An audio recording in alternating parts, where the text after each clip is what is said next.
হুতিরা মার্কিন জাহাজ কোথায় আছে, এয়ারক্রাফট ক্যারিয়ার কোথায় আছে, কিংবা দখলদার দেশটির মধ্যে তাদের কোন কোন পজিশনে আক্রমণ করতে হবে, এটা কিন্তু হুতিদের কাছে এই প্রযুক্তি নেই।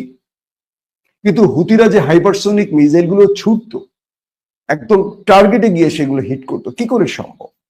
অর্থাৎ চীন তার স্যাটেলাইটের মাধ্যমে রিয়েল টাইম ইন্টেলিজেন্স এই সহযোগিতাটি ইয়েমেনকে করেছে, এবং মিসাইলের যে জিপিএস সিস্টেম, অর্থাৎ টার্গেটকে আক্রমণ করার জন্য মিসাইলকে যে নির্দেশনা লক করা হয়, এই সহযোগিতাটা চীন করেছে। পাশাপাশি চীন তার অনেক অস্ত্র ইয়েমেনকে দিয়ে পরীক্ষা চালিয়েছে, যেগুলো চীন তৈরি করেছে কিন্তু পরীক্ষা করেনি, সেগুলো হুতিদের হাতে গোপনে দিয়েছে, এবং হুতিরা সেগুলো দখলদার বা আমেরিকান জাহাজকে টার্গেট করে ব্যবহার করেছে, এই অভিযোগ উঠেছে।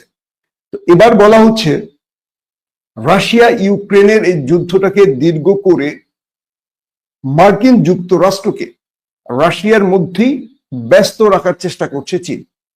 তাই চীন রাশিয়াকে বিভিন্নভাবে সহযোগিতা করে এই যুদ্ধে তারা তাদের গেম প্ল্যান বাস্তবায়ন করছে। এক। 2 নম্বর, যদি রাশিয়া পরাজিত হয়ে যায় সেক্ষেত্রে আমেরিকার নজর পড়বে চীনে, আর যদি রাশিয়া পরাজিত না হয় তাহলে চীন রাশিয়া একটা যৌথ শক্তি তৈরি হবে। পাশাপাশি এই মিত্র গ্রুপের আদার্স মিত্রের সংখ্যাটা কম। চীনের যদি ইউরোপে মিত্র আছে কিন্তু রাশিয়ার মিত্র নেই।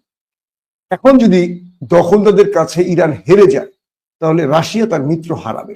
রাশিয়ার মিত্র বলতে আমরা কি বুঝি? বেলারুশ, আমরা বুঝি উত্তর কোরিয়া, চীন, ইরান, এই তো। কিন্তু আমেরিকা পুরো বিশ্বময় তার মিত্র। হোক মিত্র, কিন্তু ভয় মিত্র হোক আর বন্ধুত্বের মিত্র হোক, আমেরিকার পাশে আছে।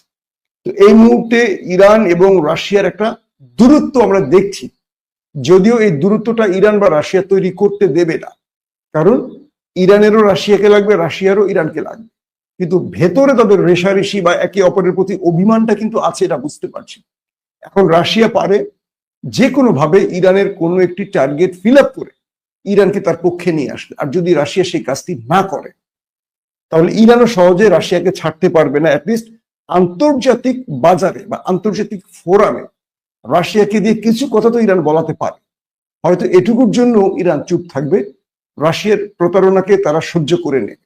কিন্তু ইরান যে কাজটি করবে, তারা চীনের সঙ্গে, পাকিস্তানের সঙ্গে, প্রয়োজনে তুরস্কের সঙ্গে তাদের সম্পর্ককে আরো ঝালিয়ে নেবে। এই কাজটি এখন ইরান করতে যাচ্ছে। তো বলা হচ্ছে যে আমেরিকা, রাশিয়া, চীন, এই 3টি দেশের মধ্যে এই মুহূর্তে মূল খেলোয়াড় হলো চীন। তারা আমেরিকাকে ইউক্রেন ইস্যুতে, ইসরায়েল ইস্যুতে বিজি রেখে তারা তাদের শত্রুদেরকে আবার প্রমোট করছে। একদিকে ইয়েমেনকে প্রমোট করছে, একদিকে পাকিস্তানকে প্রমোট করছে, একদিকে ইরানকে প্রমোট করছে। তো চীন তার কাজটি নীরবে করে যাচ্ছে এবং চীন নিজে যুদ্ধে জড়াচ্ছে। বলা হচ্ছে যে উত্তর কোরিয়া আরো 30,000 সেনা দিয়েছে রাশিয়াকে, কিন্তু চীন কি সেনা দিচ্ছে না, গোপনে অস্ত্র দিচ্ছে, এবং যে অস্ত্র দিচ্ছে এটা স্বীকারও করে না। এত গণমাধ্যম দাবি করার পরও তারা কিন্তু মুখে কিছু বলে না। এই পরিস্থিতিতে আন্তর্জাতিক পরিসরে আমেরিকা চাইছে ইউক্রেন রাশিয়ার যুদ্ধটা শেষ করতে, যে কারণে ডোনাল্ড ট্রাম্প পুতিনকে বারবারই ফোন করছেন। কিন্তু পুতিন কি বলে দিলেন যে তোমাকে আমি ফোন করেছিলাম মিস্টার ট্রাম্প, যে তুমি ইরান এবং দখলদার দেশটির যুদ্ধ বিরতি ঘটাও, এটা বন্ধ করো। তখন তুমি কি বলেছিলে আমাকে ট্রাম্প? যে রাশিয়া এটা তোমার বিষয় না, তুমি নাকে তেল দিয়ে ঘুমাও, এটা সময় হলে আমরা সিদ্ধান্ত নেব। তো যখন ইউক্রেনে যুদ্ধ বন্ধে বা যুদ্ধ বিরতিতে ভ্লাদিমির পুতিনকে ফোন করলেন ডোনাল্ড ট্রাম্প, সেম উত্তরটা ডোনাল্ড ট্রাম্পকে ভ্লাদিমির পুতিন দিলেন, বললেন এটা ইউক্রেন রাশিয়ার বিষয়, তুমি নাকে তেল দিয়ে ঘুমাও, এখানে তোমার নাক গলানোর দরকার নেই, এটা তোমার ইন্টারফেয়ারের কোনো বিষয় না। যদিও তুমি গোপনে নেটোর মাধ্যমে বা তুমি নিজেই অস্ত্র দিচ্ছ আমরা জানি, তুমি যদি আমার শত্রুকে অস্ত্র দাও তাহলে তোমার শত্রুকে আমি গোপনে অস্ত্র দেব। কিন্তু রাশিয়া কি ইরানকে অস্ত্র দিয়েছে এই পর্যন্ত? জানি না, এরকম কোনো খবর পাইনি। আমরা বিভিন্ন ইরানের সূত্রে জেনেছিলাম, কিন্তু ইরান শেষ পর্যন্ত হাতে পেয়েছে কিনা সেটা আমরা জানি না। তো এই মুহূর্তে ইরান আর ইসরায়েল ইস্যুতে বা ইউক্রেন ইস্যুতে ডোনাল্ড ট্রাম্প এবং রাশিয়া তারা এই খেলাটি শুরু করছে। তর্কের খেলা বলি বা প্রেশার তৈরির যে খেলা বলি বা মনস্তাত্ত্বিক গেম যেটাকে বলি, সেই খেলা চলছে। তো এরই মধ্যে আরো গুরুত্বপূর্ণ খবর এসছে যে সিরিয়া ইস্যুতে তুরস্ক যখন এগিয়ে চলছে সামনের দিকে, মধ্যপ্রাচ্যের আউটলেট গুলো বলছে, পশ্চিমা দুনিয়ার গণমাধ্যম গুলো বলছে তুরস্ক এবং ইসরায়েল এখন মুখোমুখি হয়ে গেছে, কেউ কাউকে ছাড় দিচ্ছে না। তারা বলছে সিরিয়া ইস্যুতে এই দুটো দেশের মধ্যে যে কোনো সময় বড় পরিসরে যুদ্ধ বেঁধে যেতে পারে। আন্তর্জাতিক গণমাধ্যম আরো বলছে এই লড়াইতে যেহেতু ন্যাটোভুক্ত দেশ তুরস্ক আর ন্যাটোর বাইরে কিন্তু ইসরায়েল, ন্যাটোর অনুচ্ছেদ অনুযায়ী একটি ন্যাটোভুক্ত দেশ আক্রান্ত হলে সকল ন্যাটোর সদস্যরা একযোগ হয়ে তার পাশে দাঁড়াবে। তো প্রশ্ন উঠেছে ইসরায়েলের বিপক্ষে বাকি ন্যাটোর দেশগুলো কি তুরস্কের পক্ষে দাঁড়াবে, যেটি তাদের অনুচ্ছেদ অনুযায়ী নির্দেশনা রয়েছে? কারণ ন্যাটোর সবগুলো দেশই তো দখলদার দেশটির তাবেদার, তাদের পাপেট।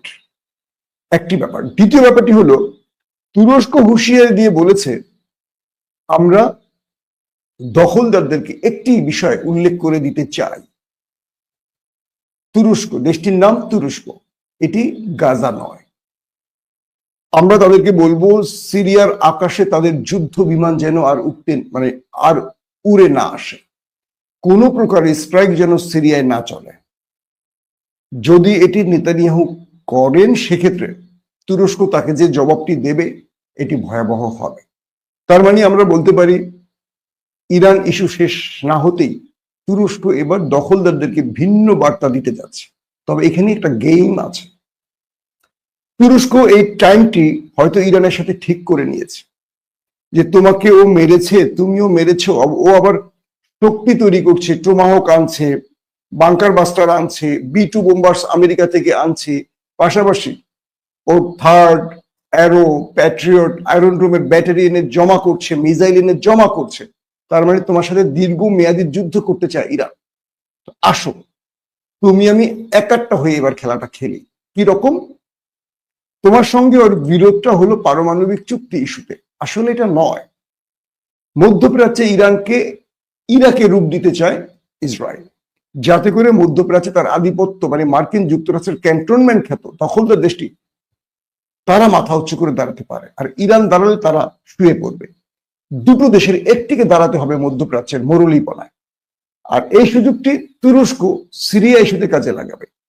একদিকে সিরিয়া ইস্যুতে বাশার আল আসাদের পক্ষে ছিল ইরান, আবার বর্তমান যে জোলানি সরকার আছে এটার পক্ষে হলো তুরস্ক। আর এই আসাদ বলি আর ওইটার বলি দুইটারই শত্রু ধরলাম দখলদার। যদিও বাশার আল আসাদ ইরানের বন্ধু হলেও ইসরায়েলের সাথে বড় ফ্রেমে কোনো লড়াই করেনি। আমরা বিগত সময়েও দেখেছি ইসরায়েলকেও ম্যানেজ করেছে বাশার আল আসাদ, ইরানকেও ম্যানেজ করেছে ক্ষমতার জন্য। এই মুহূর্তে তুরস্কের গেমটি হলো তুরস্ক চাইছে যে ইরান এদিক থেকে ধরলে আমি এদিক থেকে ধরবো, দুইজন মিলে ধরে ঘাটটা ভেঙে দেব। ইরানকে এই বার্তাটি দিয়েছে এবং ইরান এই বার্তাটি বুঝে নিয়েছে যে কোনো সময় সিরিয়া ইস্যুতে তুরস্ক দখলদারদেরকে চেপে ধরবে, আর ইরান এই সুযোগটি কাজে লাগাবে। অর্থাৎ দুটো মুসলিম দেশ অভিন্ন দুটো টার্গেটে দখলদারদের বিরুদ্ধে দাঁড়িয়ে যেতে পারে। যেহেতু আন্তর্জাতিক গণমাধ্যম বলছে এই দুটো দেশ লড়াইতে উপনীত হতে পারে, সেক্ষেত্রে একটি সহজ প্রশ্ন আসে, কে জিতবে? তুরস্কের কাছে ইরানের মতো শুধু মিসাইল না, তুরস্কের কাছে এমন এমন ফাইটার জেট আছে, আকাশ প্রতিরক্ষা আছে, এমন মিসাইল আছে যেটা ইরানের কাছে নেই। ইরান এই যুদ্ধে প্রমাণ করেছে তাদের শুধু মিসাইলই আছে, যুদ্ধ বিমান, প্রতিরক্ষা সিস্টেম একটিও সেই অর্থে নেই। কিন্তু তুরস্ক অস্ত্র বিক্রির দিকে মুসলিম দেশের মধ্যে 1 নম্বরে এই মুহূর্তে। তাদের যে ড্রোন আছে, পারফেক্ট ড্রোন, এটা দখলদারদেরকে বিট করার ক্ষমতা রাখে। তাদের যে মিসাইল আছে, তাদের যে ফাইটার জেট গুলো আছে, আর বিশেষ করে তুর্কি সামরিক বাহিনী যারা 700-800 বছর পৃথিবী শাসন করেছে ওসমানী সালতানাত, সেই তুর্কি বাহিনী ইতিহাসে পরাজিত একটি বাহিনী, যেটাকে ইহুদি বাহিনী বলে, যারা প্রযুক্তির লড়াই ছাড়া লড়াইয়ের মাঠে কখনো নিজেরা বিজয়ী হতে পারে না পশ্চিমাদেরকে ছাড়া। আরব ইসরায়েলের যুদ্ধ তো পশ্চিমাদের নিয়ে তারা লড়েছে, আর আরবরা 2000-5000 করে সেনাবাহিনী পাঠায় একটা জোট তৈরি করেছে। এটা তো আসলে আরবদের দেখানো যুদ্ধ ছিল, বিজয়ের যুদ্ধ ছিল না। বিশ্বাসঘাতকতায় পরিপূর্ণ ছিল। তো সেই তুরস্কের বেনিফিটটা হলো তাদের যে সেনাবাহিনী গত 5টা লড়াইতে 5টা দেশে প্রত্যেকটিতে তুরস্ক বিজয় পেয়েছে, কিন্তু একটিতেও না রাশিয়া না আমেরিকা বিজয় পেয়েছে। কিন্তু তুরস্ক সবটি ক্ষেত্রে মানে সব দেশই তাদের বিজয় পেয়েছে এই লড়াইতে, গত কয়েক দশক বা কয়েক যুগে যদি আমরা দেখি। তো তুরস্কের সেনাবাহিনী এই মুহূর্তে খুব চাঙ্গা মুডে আছে এবং তারা চাইছে একটা লড়াই হোক দখলদারদের সাথে আমাদের, কারণ গাজার প্রতিশোধটা তুরস্ক এবার খুব জোরে সোরে নিতে চায়। লড়াইটা হবে সিরিয়া ইস্যুতে, কিন্তু তুরস্ক মূল আঘাতটা করবে গাজার প্রতিশোধ হিসেবে। কারণ এতদিন পর্যন্ত তুরস্ক একটা ছুতো খুঁজছিল, এখন যদি দখলদাররা কোনো কারণে তুরস্কের লেজে পাড়া দেয়, তুরস্ক খেলা দেখিয়ে দেবে, এটি কনফার্ম থাকে। দর্শক, আজকের মতো বিদায় নিচ্ছি। প্রত্যেকে ভালো থাকবেন। আল্লাহ হাফেজ।